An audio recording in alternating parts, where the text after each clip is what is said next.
Sometimes I do like the gunny typing.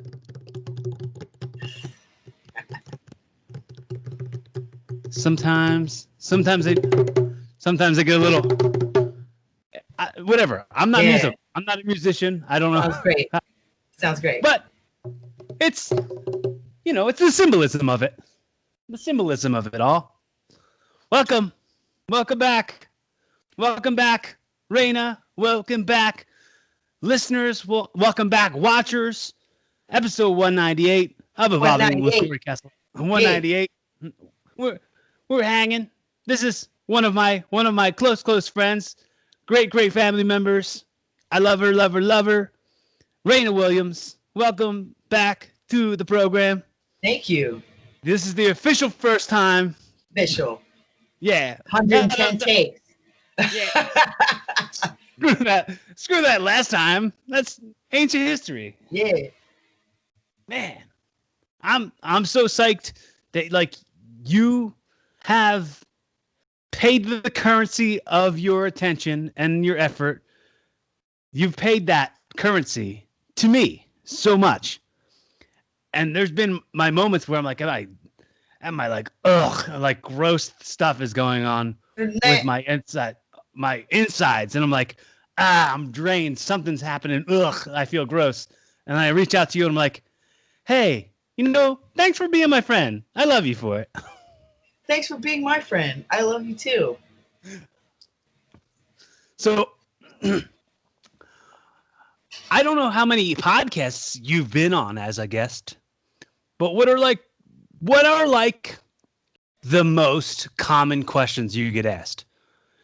People usually ask me what inspires your music, what is your process, which actually I'm doing more sharing of that because I have asked some people on Instagram, on Facebook what they want to see more of. And everybody said everything, but a couple people really did was like, yo, I want to see how you do this and that, my process of writing, recording.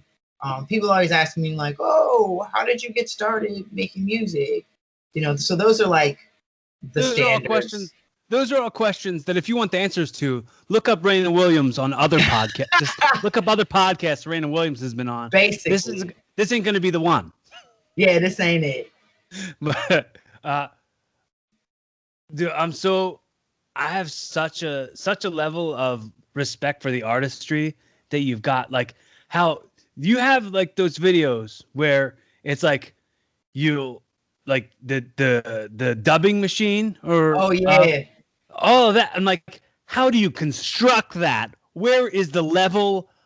There is something that you must be built with that I was skipped on the day that was supposed to be built into me. They skipped me for that. Yeah. But it seems like such a rare thing for people to be able to do. It makes me think of Reggie Watts. Oh yeah, he's cool. Yeah, I actually know him.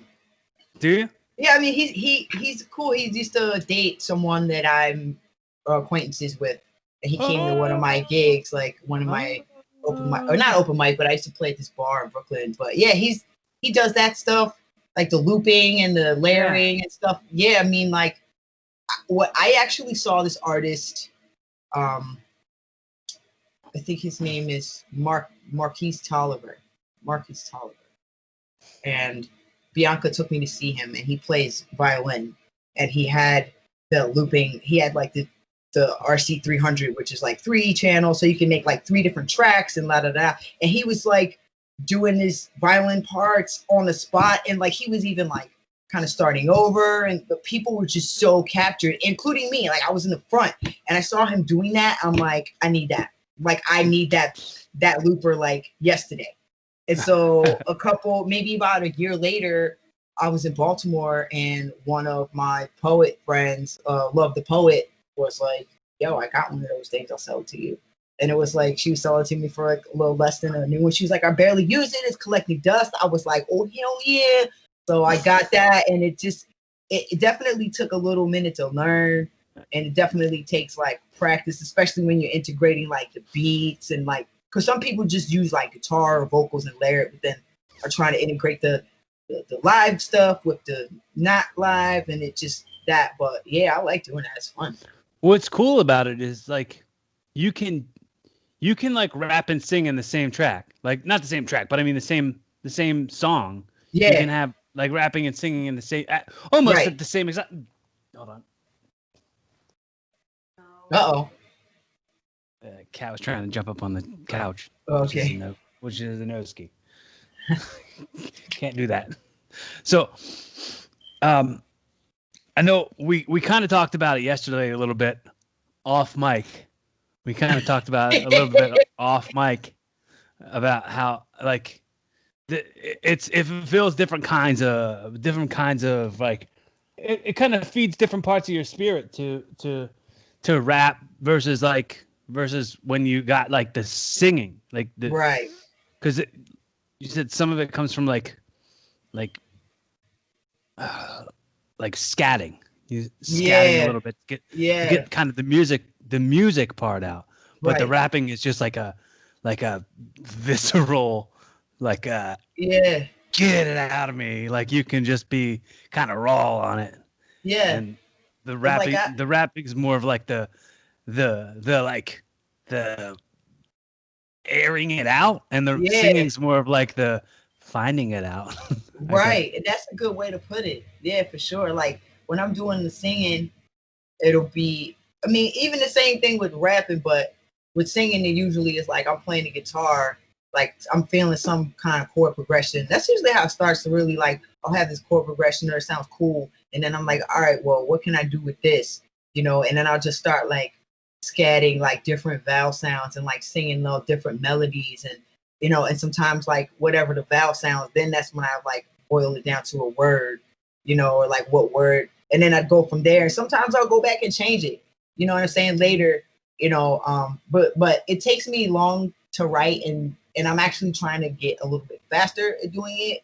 Not to say that I don't want to take my time, but it's just like, you know, this new game of like promoting yourself online. Like the one thing is like you always got to be putting out something. So even if it's like you recording a cover or whatever, like, you know, but I've been doing a lot of rap lately, so it's cool to like share with people little like verses, you know, of like, and since I usually have 3 verses in the song, I'm like, well, I could split it up and like make 3 videos, you know what I mean? Or like recently, today actually, I just posted me sharing like my process for like how I work out harmonies, you know what I mean? Like I'm working on this remix, Christina Holmes. Her music is great. Y'all should check it out. Yeah, I love it. I love her yeah, music. Yeah. Yeah, she's a cool person. She's really sweet, down to earth. I met her when she was on tour with Nako. Yeah, I was there. I saw her there, and I was in talks with her about doing an episode of the podcast. Oh, that's right. Yeah, you did tell me that. Yeah, Yeah, like I feel like now she should totally get it. I'll be like, yo, Christina, you need to do Coreycast and podcast. Like, that's my boy. Like, come on, yo. We about to do a song together. Like, we can totally talk. You talk about that. That's a no degree separation. My sister, she just had a baby. You know what I mean? She got, you know. Yeah. Yeah, she just had a little baby.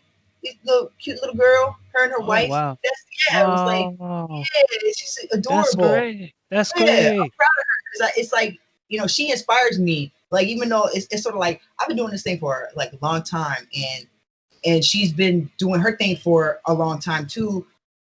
And just to see like the progression of how she grew from like just a girl with a guitar and like with these beautiful songs, and like she was really a big fan of Trevor Hall, who's another great like conscious music artist, and like she was posting covers and stuff, and then he noticed her, and then she ended up like going on tour with like Xavier Rudd and him, like all these people. Like, that's dope. Like, so I just need to like focus my energy and just like making music and putting it out there, and not really worrying about the other stuff. Yeah, I mean, I think when I saw her, I had like, there was a part of me that was like, yo, you guys are living the same dream, you know what I mean? And I of course was thinking of you the whole time, and I might have said something to you about her like at some point, and you were like, "Yeah, shut up, I know." and like, because I knew like your dream was sort of to be right there. You know what I mean? Yeah. And your levels are like parallel, you know? Yeah. And it's the same thing as what was it? What other one song was like the one song it was like today's gonna be a wonderful day. And like Yeah. whatever it was like I was like, all that just sort of coincides with it just coincides with the sort of like positivity Right. and the creative conscious effort that Word. is your music. Yeah. Musical When I, medicine. yeah, I mean, it's. I try to like. It's been a minute for me to actually come around and find like my voice as far as like what I'm gonna say or what I say and like what's the common thread throughout my music because it's really like having to sit down with myself. Like I started taking this course that I haven't finished because I can finish it at my leisure for one, but two, like I kind of stopped in the middle of this artist development and voice coach named Carrie Cole, and during the quarantine she had like a you could do this. It's called the Step Up to the Spotlight program, and it was free. She was giving out, so it's basically like these modules, and what she's talking about, like the aspects of living your, like shifting your life in the way that you think, to basically like live your art, and then basically how like you find like what's your signature sound or your signature voice or like where you're coming from, and a lot of it is like questions about like what was the hardest thing that you had to go through in life, like what was the time that you had, that you overcame adversity, and like just having to list those things and look at them and like know that like a lot of the stuff that I write about, even when I'm writing for publishing and stuff, it's kind of like on this tip of being like accepting and being open to the fact that like I'm not perfect, and that like what I see in other people is not like I need to do me and like love myself and like kind of like be okay with the fact that I've made mistakes in life, and understand like how to shift and change, because I feel like a lot of people don't, like there's not, at least I don't really hear too much of that music that like speaks to people who are in this space of like, I know there's something better for me and how I feel, but I'm still like conflicted or like kind of held back by all of these other beliefs about restricting beliefs about myself or the world or like other people. And like one of my buddies, Andy Mack, is like he has a tattoo that says "Be kind to yourself." You know what I mean? And that's like really, like I saw that and that really resonates with me, because a lot of times I beat myself up. You know what I'm saying? And like, and we all do it. We just like kind of like speaking to it with music. We are the same. And that, I mean, I have taught myself about being careful with how I speak to myself or about myself. So if like I have a moment where I make a mistake, I'm like, oh, I made a mistake. Not, oh, what an idiot. Oh Right. man, I'm an idiot. Like I used to have that. But like my biggest issue is if somebody were to say, hey, you're an idiot, then I get mad. Right. Like my biggest challenge is someone questioning my intelligence. Why Right. am I doing it to myself?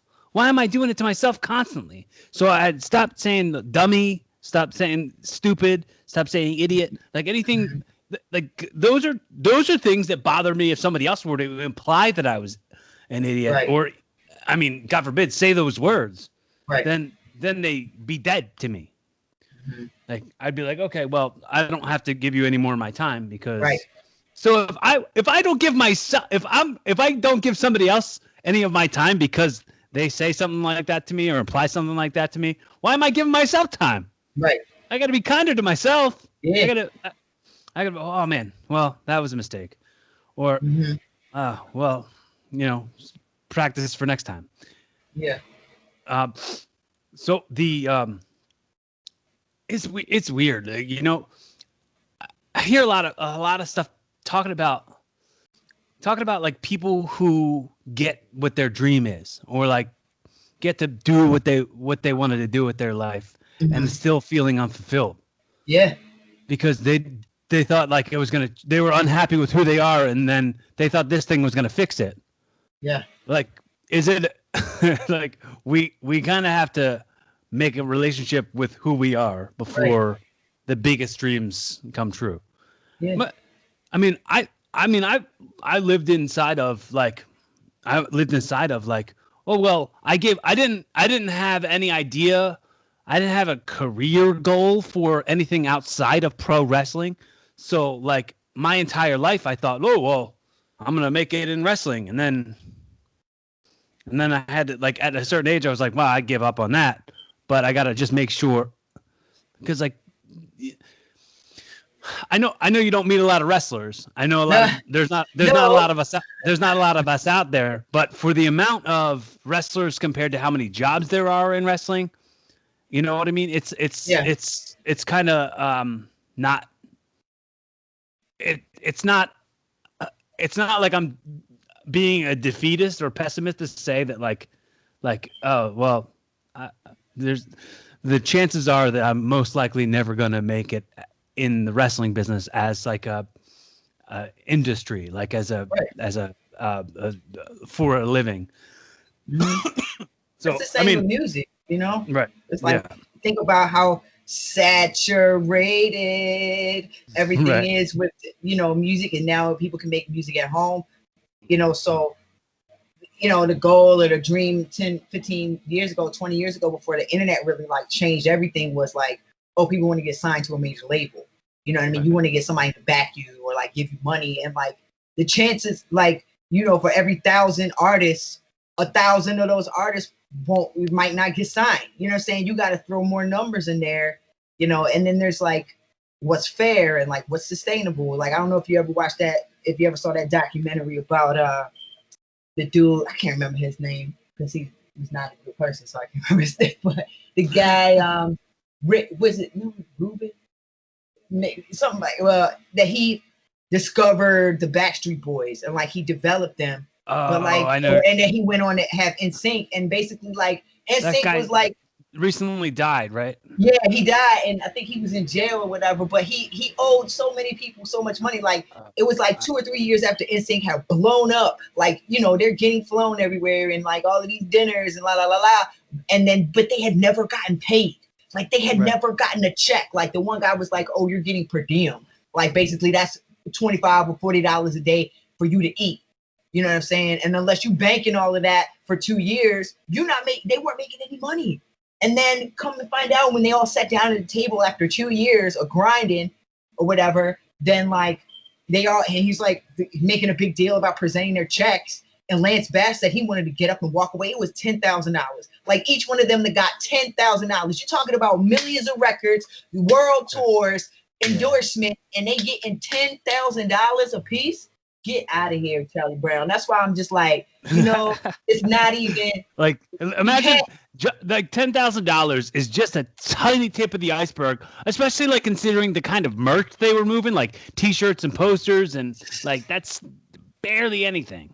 Yeah, and then the advantage, like, people take advantage. So that's why I'm just like, we just have to do these things because we love to do them, and understand that, like, yo, if we want to reach other people, it's just about the process of like putting it out there and keep putting it out there. But like, I don't want to say like I've given up trying to make millions off of music, because I make money, like I make money like off royalties because I do stuff for publishing and like things like that, but I also work 40 hours a week at Trader Joe's. So until like the energy shifts where like I can sit at home and write songs for publishing and like do my own thing and make, $10,000 or $5,000 a week. You know what I'm saying? Like, Yeah. because that's plausible. You know what I'm saying? People are making that, through license, or even make $5,000 a month. That's more than what I make right now. You know what I'm saying? Like, but that's not the goal. Like, the goal is just volume for me. It's like making music, like putting it out there, like, making tracks and carving out time, and being kind to myself in the process, and not beating myself up, because there's other people, and I compare myself to other people. Dude Stewart that I work with, man, this man writes like 4 or 5 songs a day. Like, I don't know how he does it, but he does it. But he just gets through. He I don't want to say he rushes through it, but he does, because he's a single dad with 2 boys and alimony and a big house, and Right. he was making publishing money for the past 10, 15 years, and now everything's changed. So he's like, I gotta go back to doing mortgages. I was like, dude, like, that's crazy. because everything is kind of like shifting around right now. But we all have to just whatever I say whatever your passion, wherever your artistry is. I learned that from my mom. Like she, having me like kind of put a pause on her like touring the world as being an opera singer because she didn't want to like kind of make me have that lifestyle of dragging me around and like all of that stuff.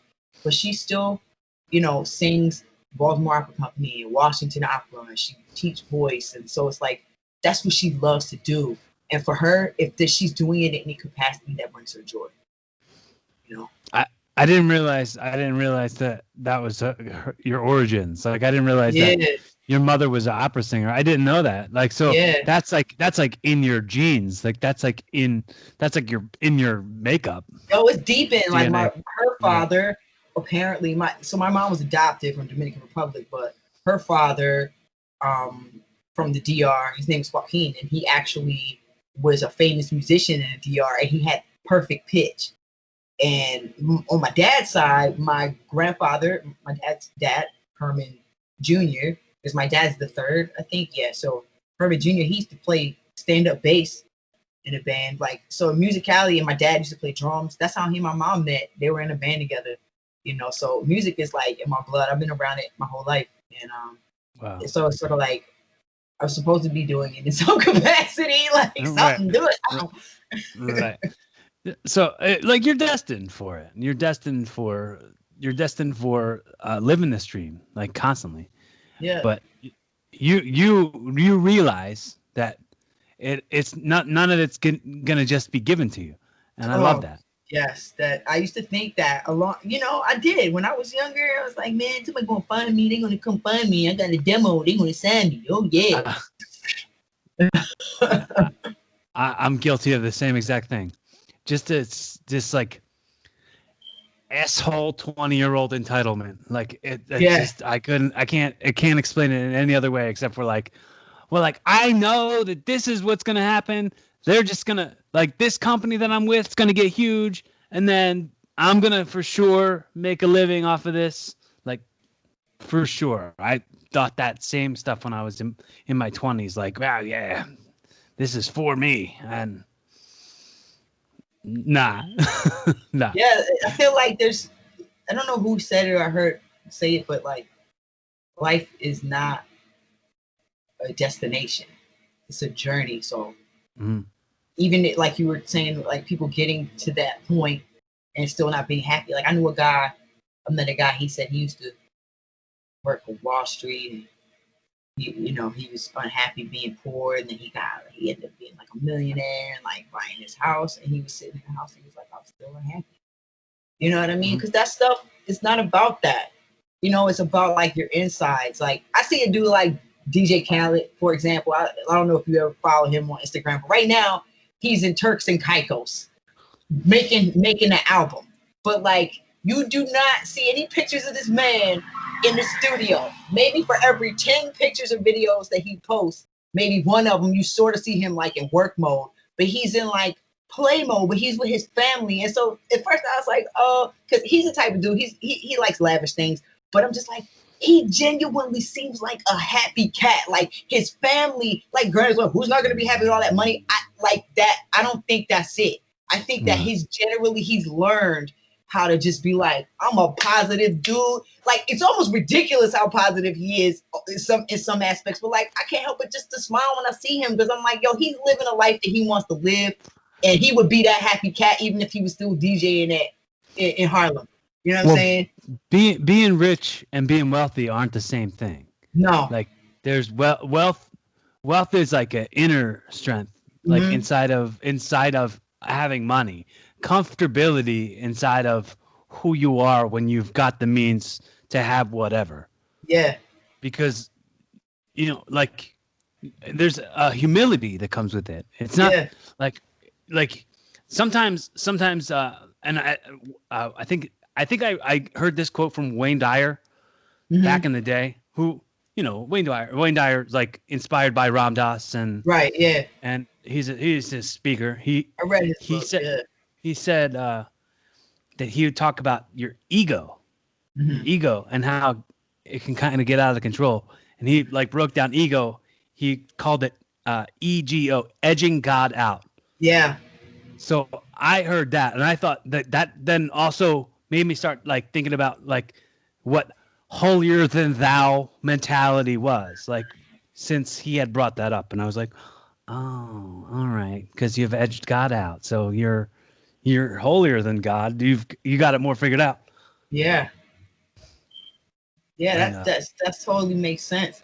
You know, and that's that humility, you know what I'm saying? Like I've had to work on that. Literally, like when it was maybe about, I don't even know how long ago, I was in Baltimore, and I was hanging out at this club, somebody was like, yeah, you know, so and so says you come off as kind of arrogant.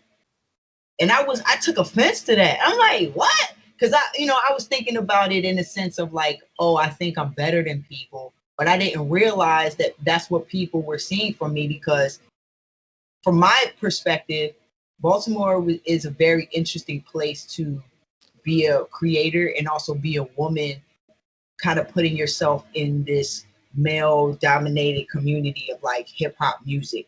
So, I mean, I was definitely like feeling myself, because it wasn't a lot of women that I knew making beats like how I was, and like doing what I was doing. And then like at one point, like I got, that's when I first hooked up with the publisher, and like it was just kind of like I wasn't really telling nobody. I was like, yeah, I got in and whatever. And so then when I would go to these shows and stuff, I would give off this air like I don't have time for low level BS, because at another point I would get so irritated about like the negativity in the music that I kind of like put myself over here and was like trying to be above.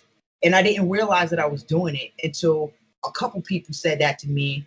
And it took me a few years, maybe it took me a while to actually process and be like, yo, for real, I was being like that. And I'm still working on it now. Like, I have to check myself. It's a constant. I'm guilty of it, but I think that I take it as pride. I take it as pride, and pride is right in line with ego. Mm-hmm. But I feel like I'm making a relationship with my pride. So like, I guess to some talents, which I'm gonna put talents in quotes, to other people doing what I do, which nobody's doing what I do the way I do it. Like right. that. Exactly. That's the way I looked at it. So Mm-hmm. I go when I go to comedy shows, when I go out and do comedy, nobody's got my same perspective. Nobody's doing jokes the way I'm doing jokes at the places Mm-hmm. I'm doing them. Mm-hmm. When I go to wrestling shows, a good portion of them don't look as good as me. And I'm not saying that in an arrogant way, but I'm saying that in a way like I'm proud of the fact that I look like a wrestler. I'm right. doing this, and I'm proud of the fact that like those people are just like doing it as a hobby, like right. And I mean, of course, it's like a passion and everything, and obviously, like people don't get paid a lot of money, but so they're doing it because they love it. But to me, there's more than just the love that drives me doing it. You know what I mean? Like it's like lifestyle. You live in it. And I know my perspective has always been when people go to a wrestling show, a good amount of those people had never been to a wrestling show before. Mm-hmm. So when they come to a wrestling show, they're already skeptics. They're already like, this is bullshit. It's all fake. I hate it.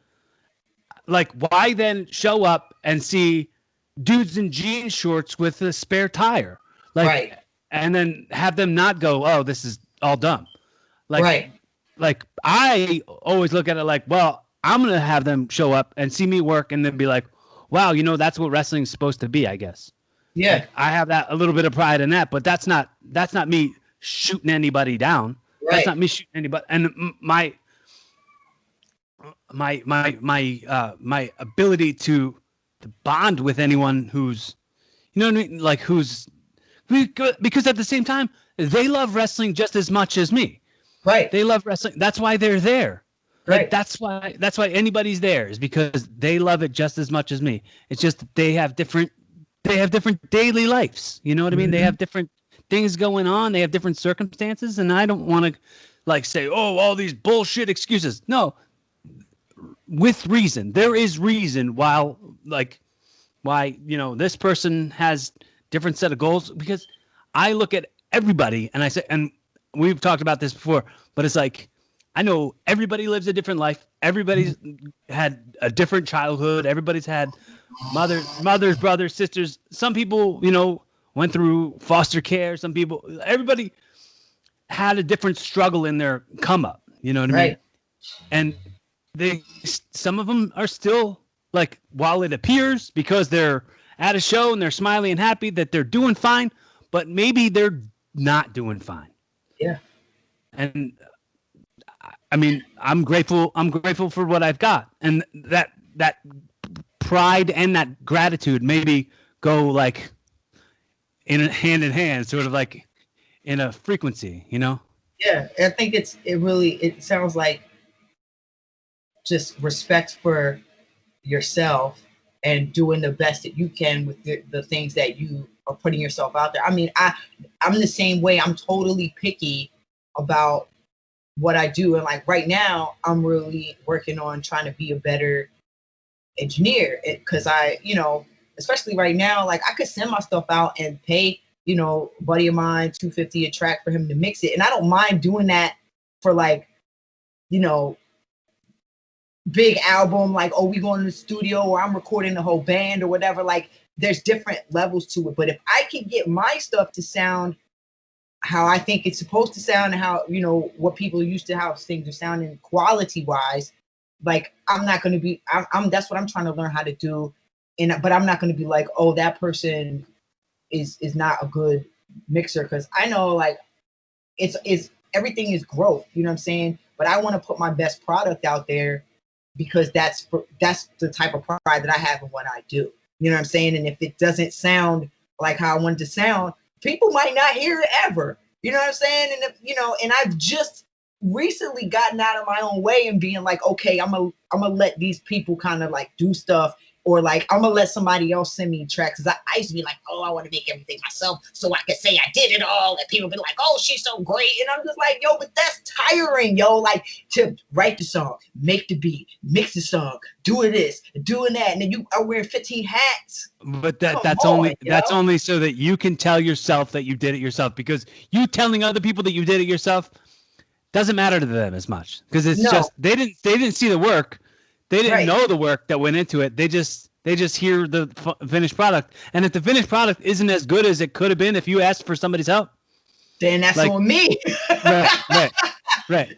But they be like, oh, because she did it herself. It sound like la la la. So that's why I don't like. First, I don't say that's what I did. You know what I mean? Like lately, I've just been like, if somebody asks, then you're like, yo, where'd you record? Oh, I recorded it. Oh, who mixed it? Oh, I did. You know what I mean? But it used to be like recorded, mixed, and mastered, la la la la la, like all that ego shit.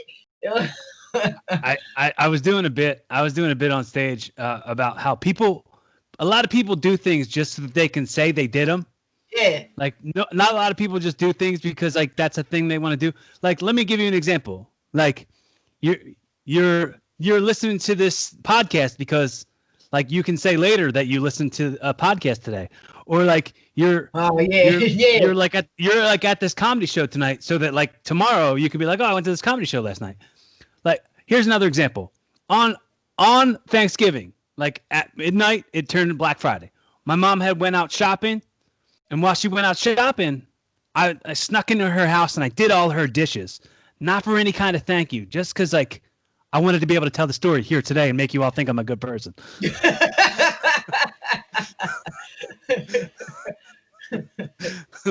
So everybody just does something because there's like another thing for it. You know what I mean? There's another because you're looking for a reward. You know what I'm saying? It's almost like a natural thing, like doing stuff without a reward, or you know what? So yesterday, it's funny. I was at work. I work at Trader Joe's, so everybody didn't want to pay attention. That's where I work. It's a fun place to work. And we have different tasks that we do. Like people that work at Trader Joe's, we do everything. We put stuff on the shelves, we ring people up, we clean floors, we clean bathrooms, you take trash out, like do all of it, And so one of my coworkers was taking the trash out, like doing the garbage.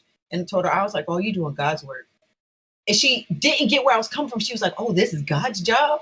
And I'm like, no, like you're doing like dirty work, and I couldn't really like explain to her what that meant. Like the unseen things, like your garbage workers, your septic people, like all the people that do dirty jobs and they do them, they're unseen. And that's what I mean. Like doing God's work is stuff that like you're doing not because you want a recognition. I mean, we're at work, so like obviously that's your task. But like there's people that choose not to do it.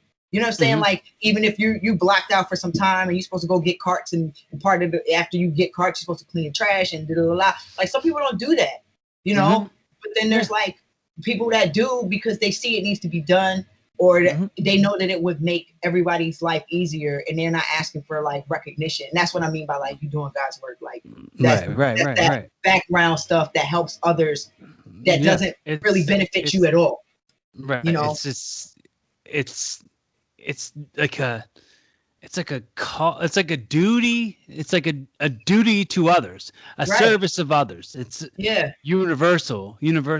Like we had this conversation yesterday when we were talking about like the fact that like when people go, I don't want to wear a mask, and it's like the employees inside of the store are wearing the mask the entire day. The entire day. So like just shut up and put it on for the 30 minutes you might be in the store. Right, or less. Like some people, like this one lady, I saw her, she was coming to the store, she didn't have a mask on. They were like, "Oh, miss, can you put the mask on?" And they wanted her to get a basket because they don't want people handing stuff directly to us. Like you put the basket down, they back up and take stuff out of the basket, you know. And but she was just like pitching the fit about it, and literally like she was like, "Oh, I only need one thing. I don't need a basket." Man, she walked out with like 6 or 7 things. Because you know it's Trader Joe's, yo. You don't come in there talking about, "I'm gonna get one thing," and walk out with that one thing, unless you just come in there with the money for the one thing. Because most people, they come in, "Oh, I only came to get milk," and they got a whole cart full of shit. You know what I mean? So that was one thing. And then it was the other was like, "Miss, like you literally are in the store longer because you pitching the fit. Just put the mask on and do about your business and go. It's a nice day." You know what I'm saying? Like it's air conditioning here. You know, we gotta wear the mask 7 hours a day. You know what I mean? Like I take my mask off when I go on break and when I eat snacks. Like, and I'm just like, all of us have all been around. All of us that work at the store have been around each other. So at this point, you're breathing in all your own carbon monoxide, and like you're smelling your own stank breath all day. No, one time I eat Cheetos, man. I was like, yo, I Cheetos looking inside my mask. This shit all orange. You know what I mean? Like, and I can always tell like whose mask is when I'm at home. I look in the inside of the mask. Like if the mask just looks fairly like just basic, I'm like, oh, that's my mask. And then I open Bianca's mask.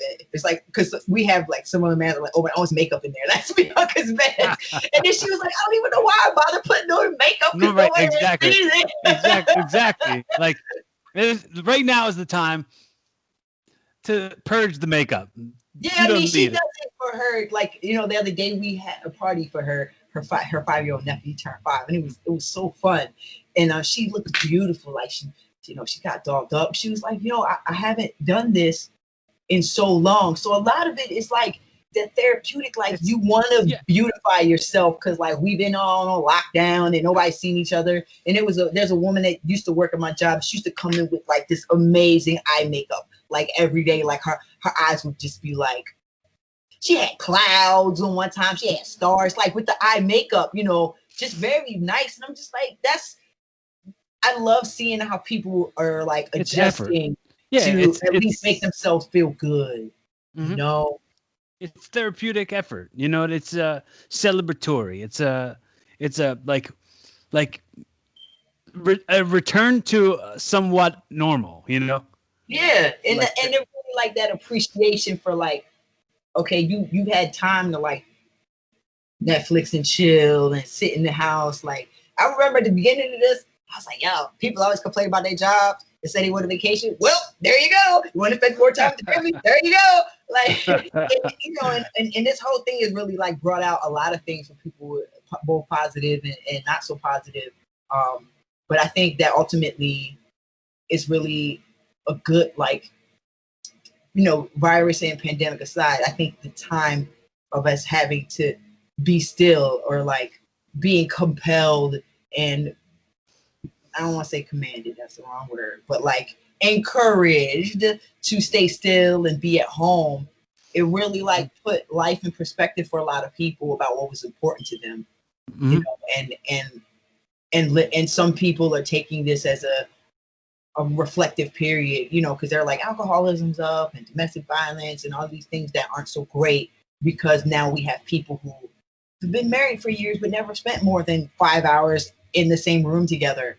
You know what I mean? And now you're having that, and like this artist, like John Witherspoon, who's a singer of band Seven Dust. Like, I'm loving seeing like the times that he's sharing with his family.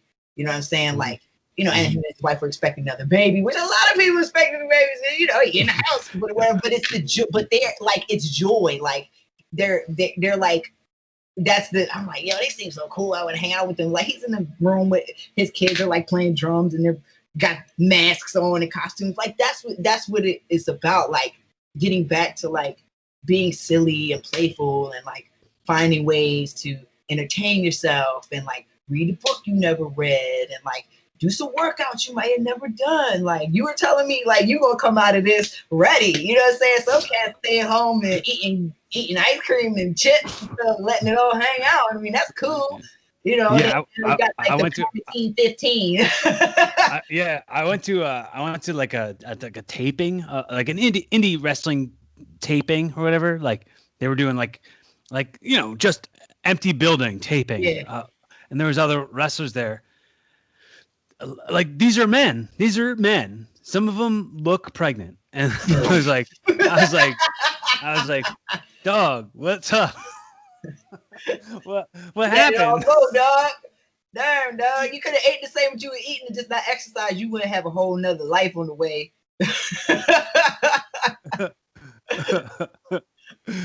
That's hilarious. But I wouldn't.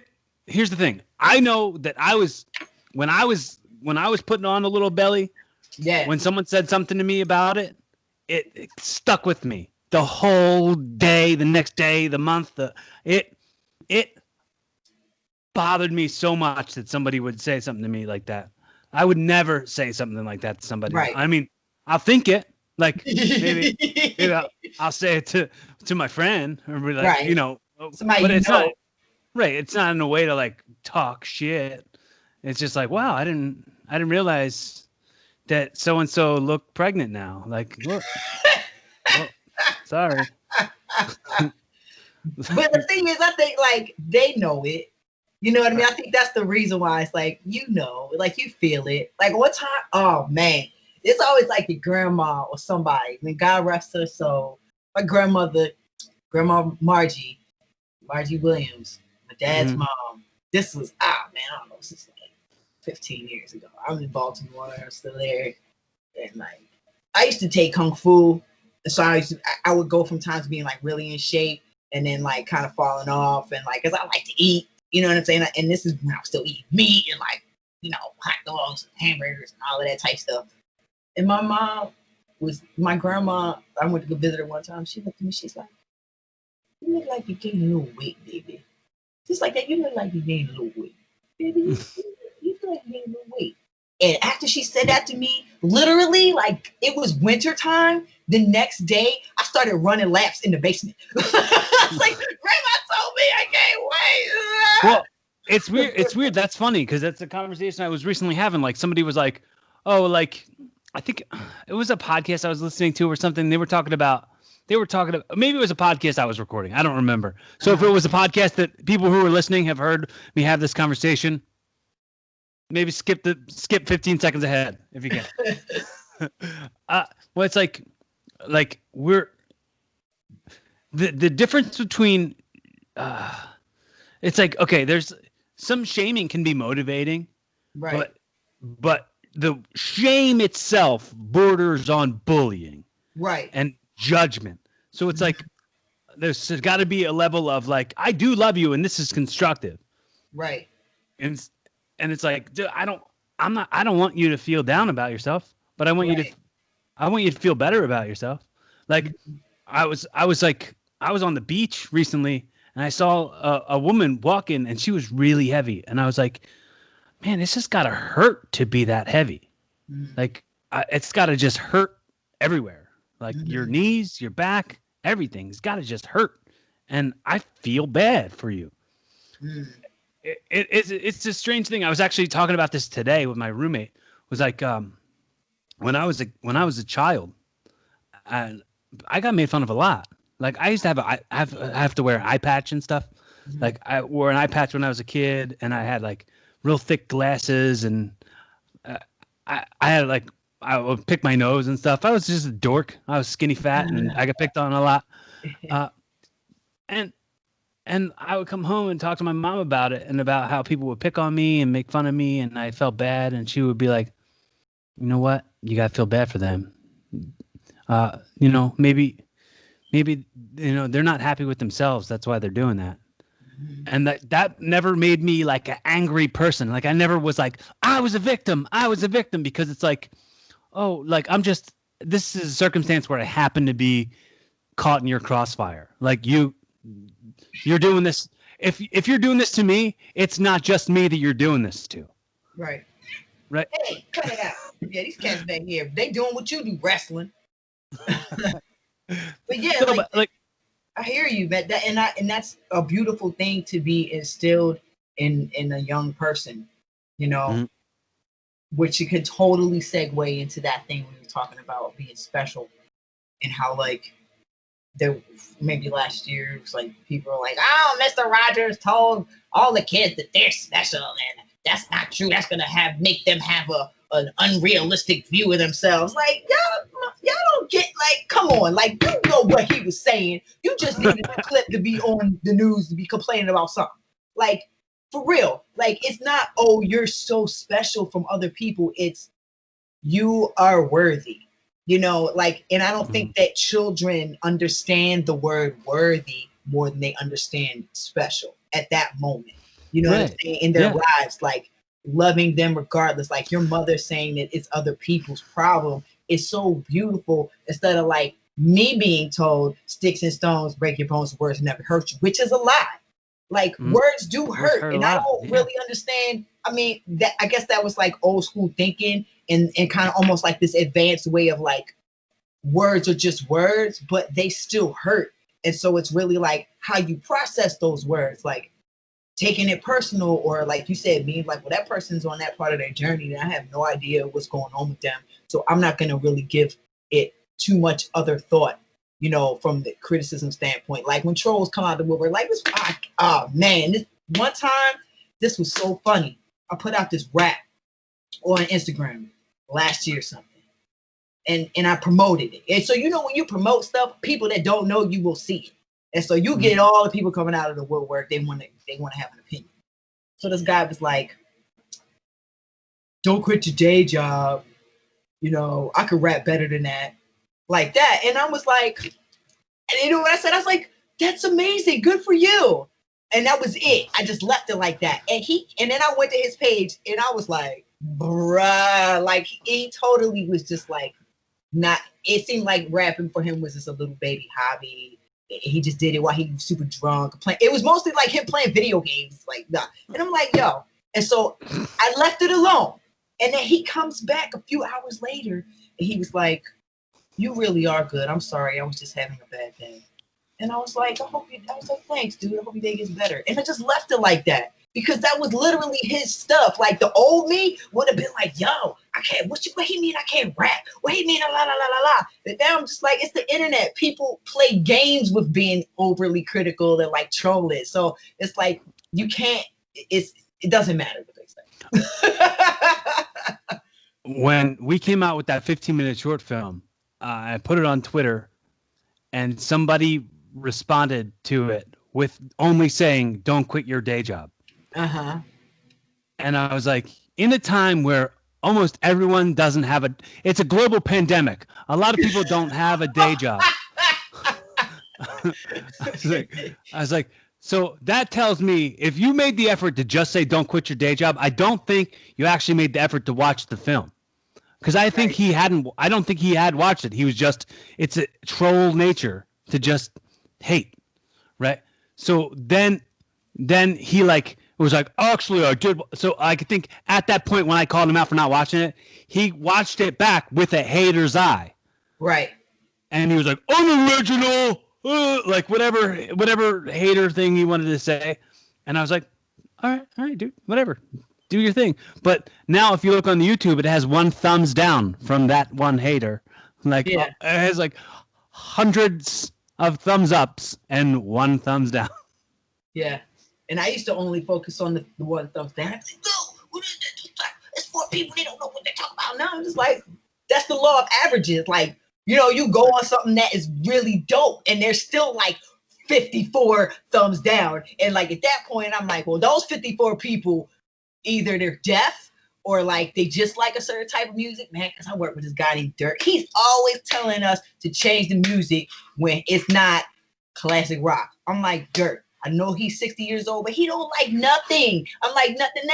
And I always call him the music Nazi. You know what I'm saying? Just because it's like, if it's not classic rock, he's always whining and complaining and all of this stuff. And I'm just like, bro, you waste more energy complaining and rejecting than like trying. Like, I've learned this. Like, I used to be the biggest person to listen to the radio, like, that's garbage, that's garbage, that's garbage. And like, right.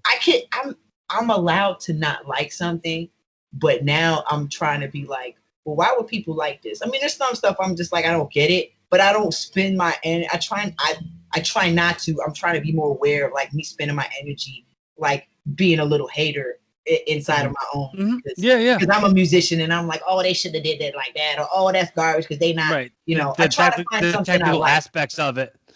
Yeah. Right. You try to find something you like. You know, jazz musicians do that all the time because they so complex and they want to play 15 notes and this and that. And so when they listen to pop music, they're like, what is this? I don't get it. And I'm like, bruh, there is beauty and simplicity a lot of times. Like, people like simple things. Like 99% of the music listening audience is not a Berkeley jazz graduate. All right, bruh. So you ain't going to convince everybody else who's simple 3-chord, blah, blah, blah. You know what I mean? Like, just relax and enjoy your life. And the stuff that you don't like, what did Bruce Lee say? Pass by it in silence. Like, pass by it. You know what I'm saying? Take the things you like, the other things you don't like, you say, go ahead. Take what's valuable to you and leave the rest. Well, I think that there's a level in people where they get so stuck inside of focusing on their energy on what they don't like. Yeah. Because they want to feel heard. So they want to feel heard by telling you what they don't like about it, which would prevent other people from watching it, hoping they'd have the same opinion as them. Mm-hmm. When realizing that, like, that's not getting them any further in life. Nah. That's not helping them live at all. Yeah. It's like, dude, it's like you're walking down the street in wet boots. Like, what? Like, it's like you're just weighing yourself down. Like, it's not. You're sloshing along. You're just sloshing along. And it feels gross. You know, at first you're like, oh yeah, I'm gonna jump in this puddle, but now your feet are all wet and you walking around like, you know, I can't tell you how many times like I knee jerked it trying to be like a keyboard gangster and then turn around and like, let me get rid of this. Let me delete it. You know, like, because it's not worth it. Sometimes when someone says something gross or somebody posts something that's like, it made me feel a certain way that I didn't like feeling that way, I'll like type out a whole thing. And then before I hit send, I'll just read it all again. And then I'll select it all and delete it and never send it. Because like, it's going to take more of my time and more of my effort to respond and then respond and then respond. And it's not, I don't want the triggered response. I don't want the dopamine effect that you get from those responses. That's not that's not the kind of messages and energy that I'm really trying to like work inside of. Like, that's not really, it's more aligned with my self-work to delete all that and not say it than it would be to say it and then continue down that hill. Right. That hill of, well, this and well, that. Like, it seems like if there's a conversation where the word well gets used to start sentences, it's like, I don't need to be in this argument. When like, well, you said this and when I blah blah. well, if you thought that, then this and that. And it's like, well, I just am not participating. Disengage, right? Right. That's it. We spend, I go back and forth with like having the Facebook app on my phone or not. Like I'll install it to like look at certain stuff, and then I get rid of it because it's a very useful psychological tool. If we want to like dip the toe a little bit into that, like people are literally like having more bases for their relationships beginning or ending depending on Facebook than in real life, and that's so crazy. You know what I'm saying? Like it's very cyclical. This is like the humanity has gone through this kind of thing so many times. It's just you got more of a accessibility to seeing it in words, like right. just seeing it in words, like there's more opportunity for people to share what they think to a larger reach of people. Uh-huh. And it's like, I don't know if everybody deserves a voice. I mean, not in the sense of like if they understand that every time you say something, it affects people around you. right. Like that is the constant lesson that I'm having and learning and adjusting. And not to say that I don't want to be myself, but like I don't always have to say something, Mm-hmm. and it's okay that I don't share what I'm thinking or what I'm feeling or my opinion, because like you said, that's a new connection that you make, and whatever happens after that is beyond your control. Like you can only control what you say and what you do and what you type and what you write, and you can control what you think to a lot of extents, but like taking the thought and making it tangible, that's where now it's up for grabs. You know what I'm saying? Like you've made that energy available to other people, and how that energy affects other people, it is what it is. That's something that you can't control, Mm-hmm. and Yeah. and it's just like when you go with it. That's why putting more positivity out there, focusing on that thing, or focusing on beauty, or focusing on love, or like focusing on like pragmatism with compassion, I think is like, more important than like this bashing and all this canceling we're doing and like all of that type stuff, like redemption and like forgiveness, because we're going to end up canceling all each other out, and then what, people going to just walk around silent, Well, like it's weird. It's like you love an artist. You love an artist, Mm-hmm. but then you find out an artist did a thing that you don't like. Mm-hmm. Did you love them conditionally? Was there conditions on that love? Like, can you forgive them? Like, and this is a strange thing, and both of us are probably circulating around the same idea, the same artist. And I didn't even mean to do that. Yeah, no, But, that's cool. But I mean, I don't know. I feel weird. You know what I mean? And Brittany and I have had this conversation too. It's like, do all those messages go away? There's all that love. There's all those lessons, all that medicine that I've gotten, all that therapy that I've gotten through those messages for all these years. Mm-hmm. Like, does that lose its importance? I don't know if it should. It doesn't. It shows you that the messenger is a human. Is a human, and is also full of faults and I guess for me, like, I've learned that forgiveness isn't for the other person, it's for you. I do that. You have to know that I say that probably twice a week. Yeah. That exact thing. Yeah. And I just had a conversation with somebody yesterday about like the strict upbringing, and I'm like, do you forgive that? Do you forgive that? Like, are you excited for who you are? Like, and then the person was like, no, I don't forgive it at all.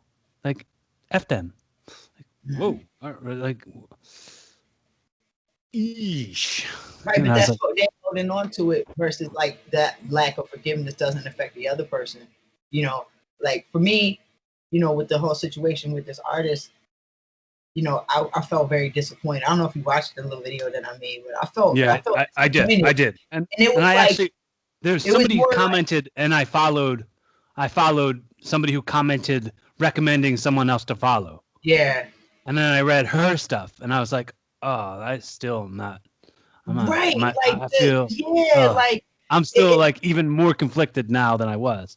Like right, I'm still. because I'm totally with you because that other person that was recommended, and they were like trying to police people's language, and like, wait a minute, you don't want anyone to do that to you, but you are wanting and trying to require and have people do that for themselves when it's like everybody out here is living their life, you know, and like you're responsible for how you treat others and how you treat yourself. And like you know your intentions. That's why there's a lot of things going on right now that it's like people want to propose to know what someone else is thinking and someone else's intentions are. And like honestly, back to the artist, because we probably gotta wrap it up, but like I just the same with Michael Jackson, like I wholeheartedly believe that Michael Jackson did the things that those men said that he did. You know, I don't doubt it. And that hurts my heart because that's disgusting. But does that take away the fact that Michael Jackson had some beautiful messages in his music? You know, I really think that the messages come from your child, the child in you, like that sees the person that you are now, and they're speaking to you. So I can't listen to some of Michael's songs. I'll just be honest with you, because when he talk about "Gotta love you, pretty young thing," I'm like, no, PYT, but like "Heal the World" and like, you know, some of his other music. He was one of the greatest entertainers of all time. Like that doesn't change that fact. You know what I'm saying? But like him as a also person, some of the other things that like he would do that just would go unnoticed would be like he wouldn't play in a city unless like he made sure like the foster homes and the orphanages and the child homes, like they're stocked with food. Like he had to make sure like hungry people were fed. Like that was right, humanitarian. Like right. it's like everybody's got their own little weird thing. Like so I I feel bad. I feel really bad for whatever happened to Michael to make him that way. And I feel Yeah, really bad for whatever happened to the other artists that we're speaking about. I feel real bad for what happened to make him that way. And it's like and I the people hope that I that hope that that can are be like healed. survivors, you know, like the people that ended up being affected by like those hurt places, like those scars, you know, and like getting caught up in the ego of it all and being like, oh well, I'm in this position and I could basically have any woman that I want, so I'm gonna go do that and be completely irresponsible, and I'm not even gonna care what Shorty's age is, like, you know what I'm saying, like that. It's very, you know, and then on top of it, like, you know, just it's one of those things where everybody's human and you pick and choose your battles and what's important Well, to you. it's weird because I mean I came into like a spotlight being a public persona when I was 18 years old. At that before that, no one wanted me. No one liked Mhm. me, and I was just on an island to myself. I was this awkward nerd that no girls liked, but then my music hit and I came out to the ring, no shirt on, and girls went, "Ah!" Like you know what I'm saying? It's like Right. you don't your opportunity, your options open up when your audience opens up. Like so it's a weird thing. So I can partly relate to it, but I Hmm. can know that you've got to comfortably navigate through that. Right. Like You have to have integrity when you do it. You know, right. that's the losing sight of that integrity and like getting wrapped up in that whole thing. And like, I guess the thing for the artist is like he was getting away with it and like Well, well, apologizing and not well, really. And like that's the thing that kind of bothers me is but that he was trying to being pay an the girls and not say nothing. You being know. an idol has got to be such a heavy weight. Mm, So you gotta carry that weight responsibly. right. That's part of what I want to do with my life. That's part of why I do this show. That's part of why like I take the time to talk to people and give them feedback when and I'm like I don't want to give them unsolicited feedback, But like when someone wants my opinion, I'm absolutely going to point out how like the best parts were the best parts and the other parts could have improved. I won't go, well, this sucked, that sucked, this sucked, that sucked, because it's like that's not helping. You know what I mean? But the thing I constantly say, and I was thinking to say it earlier, the amount of things that open up to you, right? Like when I was a kid, I always said I wanted to be a comedian and I wanted to be a pro wrestler, right? I didn't know I wanted to be a podcaster because podcasts didn't exist. Right? But this is what I want to do more than anything now, right? But who knows what's going to come along? You know what I mean? Sometimes you don't know what you want exactly until exactly what you want looks you right in your face. Yep, that's it. You dropped the mic on that. Bah. So I'm not dropping this mic. So I'm gonna say a few more things. I'm gonna ask you a couple more quick things, and then handshake and a hot dog, and you can get on your way. Yeah. All right. So on the record, as it stands, I love you. I love you. I'm grateful. I know that I said this to you yesterday, but I feel this so much. It's very cool to know somebody and love that person for who they are, and then realize that they have something that you can be a fan of. Mm-hmm. And the fact that like I became your friend, and I felt like we had such a bond, and then I realized that you were this amazing musician, and then I became such a fan of you. And I just want that on the record. So this is gonna outlive us. Right. I'm so grateful for all the effort and time and conversations that we've had, and I hope this is still just only the beginning. Yes. I mean, it's been a few years, but I mean it hasn't been a whole lot of time. It's only this big of a blip on the timeline that is right. Our existence. So I hope that blip gets way bigger. Totally. So on the record, anything you want to know, anything you want to say to me, anything at all? Well, I will say that you are like, you're not, my child or nothing, but you make me proud. Like, I'm proud to know you. I think that you're like a good man, and like you're a really good example of like, how humans just not should be, because that's I would say tell who they should be, but like you're a good example of somebody that will be a good role model for someone young, male or female, but especially guys. Guys definitely need some. I feel like the perspective of like compassion or like awareness of outside of that. So you're a wrestler, but you are very compassionate. Like I trust you with my life. You know what I'm saying? Like I feel like you would. We would both fight to like save each other from something. You know what I'm saying? Like, we'd be like, no, I'm gonna save you. No, I'm gonna save you. Like that. Like that's how I feel. So, what is like the best? Like, what is your happy space? Like, what is the thing that makes you the most happy? Things that makes me the most happy. Yeah. Is knowing that somebody will apply something.